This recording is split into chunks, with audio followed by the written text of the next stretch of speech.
umur hidup. Dengan demikian berarti tidak ada pesangon. Berarti RUU Cipta Kerja menghapus pesangon.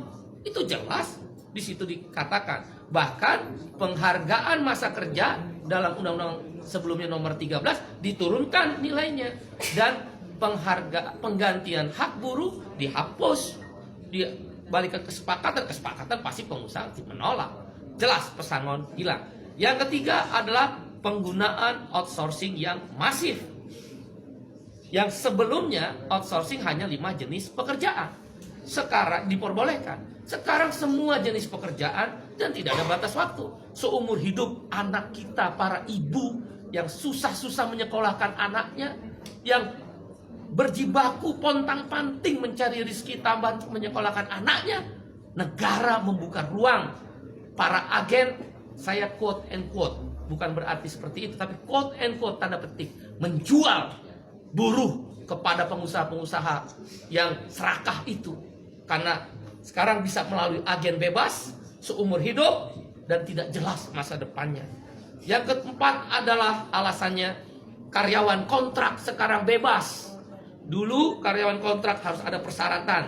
Boleh menggunakan karyawan kontrak kalau paling lama 3 tahun pekerjaan itu.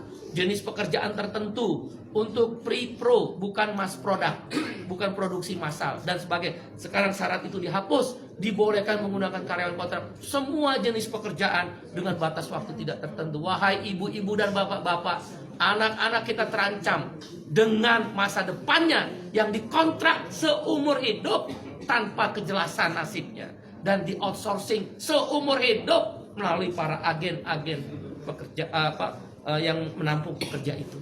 Berbahaya buat negara ini, terlalu liberal, tidak ada perlindungan negara kepada rakyatnya.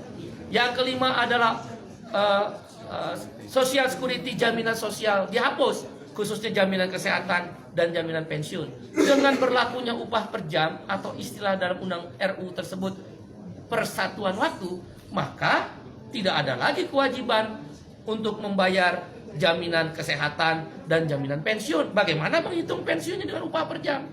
Ditambah dengan adanya outsourcing dan karyawan kontrak yang bebas, siapa yang bayar jaminan pensiun para buruh dan pekerja itu? Dunia pekerjaan Indonesia terancam, pekerja-pekerja lokal terancam. Ditambah yang keenam alasannya adalah tenaga kerja asing.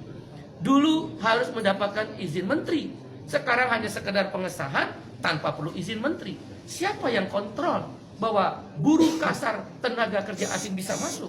Sekarang saja yang ada izin tertulis menteri bisa hilang, bisa banyak orang buruh kasar tenaga kerja asing masuk. Sudahlah outsourcing, sudahlah kontrak bebas, sudahlah upah murah, sudahlah masa depan tidak ada, buruh-buruh asing bisa bekerja di startup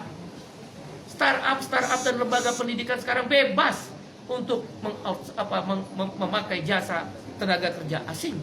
Itu berbahaya, mengancam pekerja lokal. Yang ketujuh adalah yang kita sebut dengan waktu kerja. Sekarang ini maksimal adalah 7 jam sehari dalam 6 hari kerja, Senin sampai Sabtu, atau 8 jam sehari dalam 5 hari kerja, Senin sampai Jumat. Dalam RUU Cipta Kerja dihapus semuanya.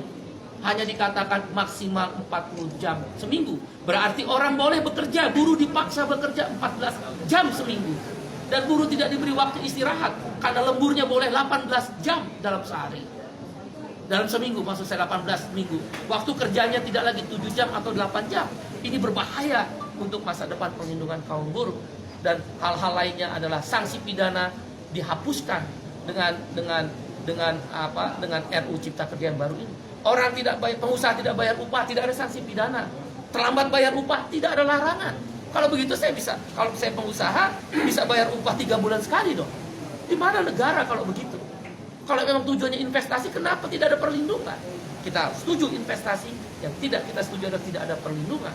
Dan kemudian hal lainnya yang kesembilan adalah bahwa PHK jadi mudah sekarang. Nggak perlu lagi ada negosiasi dan perundingan dengan serikat buruh. Langsung ke PHI, dan PHI bisa langsung memutuskan Pengadilan Hubungan Industrial. Jadi karena itu kami berpendapat 9 alasan KSPI menolak RUU Cipta Kerja yang sudah resmi diserahkan DPR akan dilakukan perlawanan. Bagaimana kalau kemudian DPR tetap mengesahkan RUU tersebut?